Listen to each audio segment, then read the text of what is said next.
Сәлеметсіңдер ме оқушылар? Бүгін бізде қазақ тілі 20-ші сабақ тұрақты сөз тіркестері. 7-ші тапсырмаға қарайтын болсақ, екі бағандағы сөз тіркестерін оқы.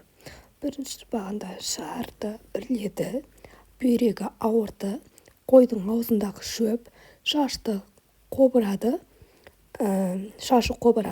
ала жіп алды деген сөздер екен.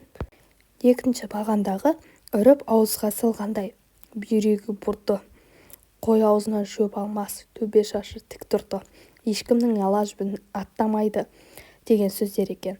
Бағанның сол жағындағы сөз тіркестері не туралы, оң жағындағы сөз тіркестері ше? Мен оң жақтағы сөз тіркестерінің мағынасын білмей отырмын. Мәселен, маған шарды үрледі тіркесі түсінікті болғанымен, үріп ауызға салғандай дейтін тіркестің қандай мағына беретіні түсініксіз. Үріп ауызға салғандай дейтін үш сөздің тіркесі сұлу, әдемі деген мағына береді. Мұндай тіркестерді тұрақты сөз тіркестері деп атайды. Бағанның оң жағындағы сөз тіркестерінің беретін мағыналарын төмендегі кестеден байқауға болады. Тұрақты сөз тіркестері бүйрегі бұрды, ал оның мағынасы жақтасты, жақын тартты деген сөз мағынаны береді екен. Ал екінші қой аузынан шөп алмас, жуас, момын деген мағынаны береді. Төбе шашы тік тұрды, қорқытты, шошыды деген секілді мағына береді. Ал ешкімнің ала жібін аттамайды, ол яғни ұрлық жасамайды деген мағынаны береді екен. 8-ші тапсырма сөйлемдерді оқы. Бірінші Ерланға жаны ашыды, екінші көз ұшында қарайып біреу көрінді, үшінші Айдос әңгімеге құлақ қоймады. Қарамен жазылған тұрақты сөз тіркестерінің мағынасын қалай түсінесің? Тұрақты сөз тіркестерін аяды, алыста, тыңдамады сөздерімен алмастырып айтып көр. Не байқадың? Қай нұсқадағы сөздер ойымызды көркемдеп әсерлі жеткізеді дейді. Бірінші біз жаны ашыды, аяды, көз ұшында, алыс жерде, құлақ қоймайды, тыңдамады деген мағынаны береді екен. Бірінші Ерланды аяды. Одан кейін екінші алыста қарайып біреу көрінді. Үшінші Айдос әңгімені тыңдамады. Сөздердің орнын ауыстырған кезде сөйлемнің мағынасы өзгерген жоқ. Алайда тұрақты сөз тіркестері бар сөйлемдер ойымызды көркемдеп әсерлі жеткізуге көмектеседі.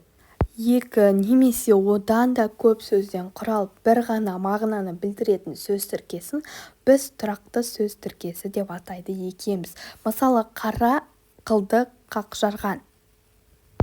9-ші тапсырма тұрақты тіркестерді қатыстырып сөйлем құрап жаз.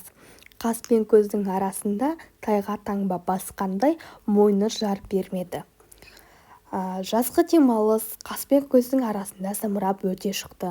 Туымыздың түсі мемлекеттік берекесі мен тірлігін, тыныштығы мен бейбітшілігін өрнектейтін әдемі түс екендігін тайға таңба басқандай айқын көрсетілген. Жалқау адам бір істі бастайын десе мойны жар бермей, ақыры барлығын ертеңге қалдырады.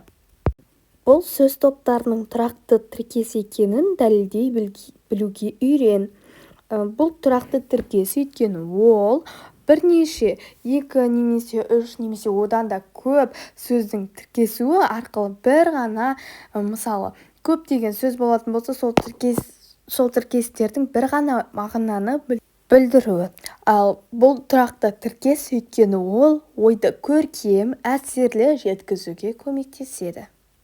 10-шы тапсырма берілген тұрақты тіркестердің мағынасын түсіндір. Тұрақты тіркестерді белгілі бір мамандықпен байланыстырып монолог құрастырыңдар. Ат басындай, көзді ашып жұмғанша, қара қылды қақ жарған, құлақ салды деген сөздер берілген екен.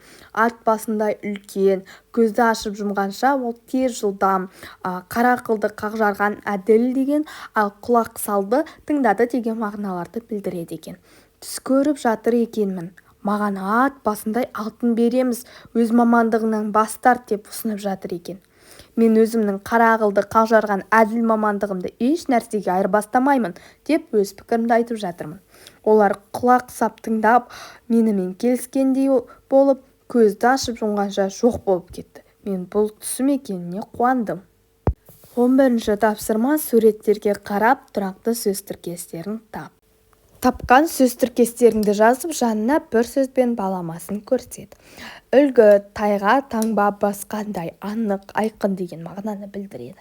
Ал бұл жерде біріншісі бізде төбе, шашы тік тұру, яғни қорқу, шошып кету.